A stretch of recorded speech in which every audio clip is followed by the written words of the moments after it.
आप विश्वास तक कैसे पहुंचे? हाँ, तो ऐसा विश्वास तक पहुंचने का मैं वहाँ पे खड़ा था, तो एक पर्सन जो बिल्डिंग में एक प्लेन क्रैश हुआ वहाँ से बाहर निकल वापस अंदर जा रहा था। तो मैंने दौड़ के उनको पकड़ के उनके फेस पे इंजरी हुई थी। वो बोल रहे थे कि मेरे फैमिली मेम्बर इसमें जल गए हैं। तो हमको उस टाइम आइडिया नहीं था कि ये प्लेन में से गिरे हुए हैं। फिर उनको मैंने मेरी एम्बुलेंस टीम तक पहुँचाया। एम्बुलेंस टीम ने जब उनका ट्रीटमेंट किया तो उन्होंने बताया स्टाफ को कि मैं प्लेन में से बचा हुआ एक पर्सन हूँ। मेरे फैमिली मेम्बर जहाँ बीच में जो जल रहे थे, मैं कैसे बाहर आया वो उनको कुछ आइडिया नहीं था। तो मेरी टीम ने उनको ट्रीटमेंट करके 1200 बेड सिविल अस्पताल में शिफ्ट किया। पहली जो बातचीत आपकी विश्वास से हुई वो क्या थी, अगर याद करके बता पाएँ? याद करके उनका थोड़ा घबराए हुए थे, बहुत अपसेट लग रहे थे। सिर्फ वो बता रहे थे कि मेरी फैमिली मेम्बर जल रहे हैं अंदर। अब हमको ये आइडिया नहीं था कि वो जो हॉस्टल है वहाँ अंदर जल रहे थे कि प्लेन के अंदर जल रहे थे।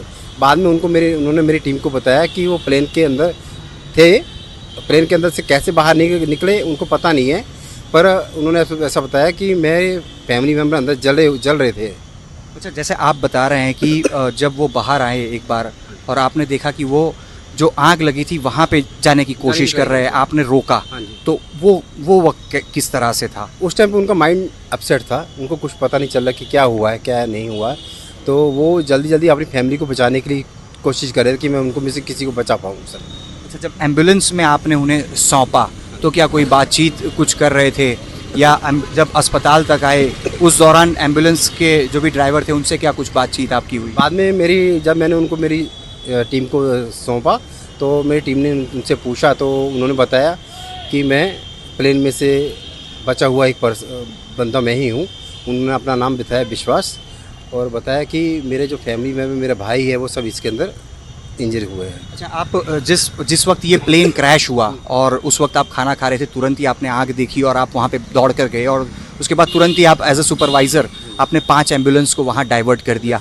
लेकिन कितनी एम्बुलेंस को या कितने बार एम्बुलेंस को वहाँ पे भेजना पड़ा? अगर एक ही एम्बुलेंस ऐसा भी होगा कि कई बार वहाँ पे पहुँची होगी, कितनी एम्बुलेंस गई और कितनी बॉडीज़ को कुछ लाना पड़ा? कुछ आपको ऐसा कुछ समझ आया, कितने घायलों को लाया गया? टोटल हमने उस टाइम पे 35 एम्बुलेंस वहाँ पे स्टैंड बाई रखा था, और लाइव पेशेंट हमने 20 के आसपास उनको शिफ्ट किया हॉस्पिटल में। बाकी 150 आसपास जो बॉडी थी वो हमने हॉस्पिटल में शिफ्ट किया। तो अभी काउंट करना मुश्किल है कि वो कितनी बार आना जाना हुआ, वो भी काउंट करना मुश्किल है सर। तो सतेंद्र सिंह संधू से हम बात कर रहे हैं। ये एक सुपरवाइज़र है और अहमदाबाद सिविल अस्पताल कैंपस में 108 एम्बुलेंस की जो ड्यूटी है वो निभाते हैं, और 10 साल से एम्बुलेंस की जो ड्यूटी है उसके साथ ये जुड़े हैं।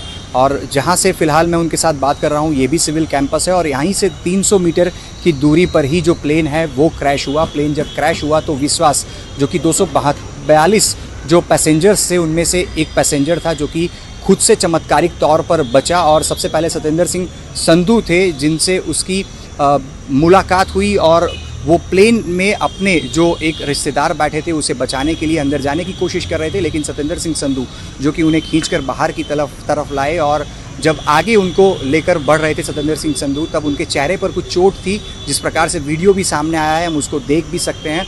और विश्वास ने कहा कि इसी प्लेन का मैं एक पैसेंजर हूँ, और इसके बाद का जो भी घटनाक्रम है वो हम सबके सामने है। चमत्कारिक तौर पर एकमात्र पैसेंजर विश्वास का इस पूरे प्लेन क्रैश में बचाव हुआ है, जो कि खुद से बचा हुआ है, और सतेंद्र सिंह संधू जिन्होंने उसे अस्पताल यानी कि सिविल अस्पताल के ट्रोमा में पहुंचाया था, जिनका इलाज जारी है। और बिल्कुल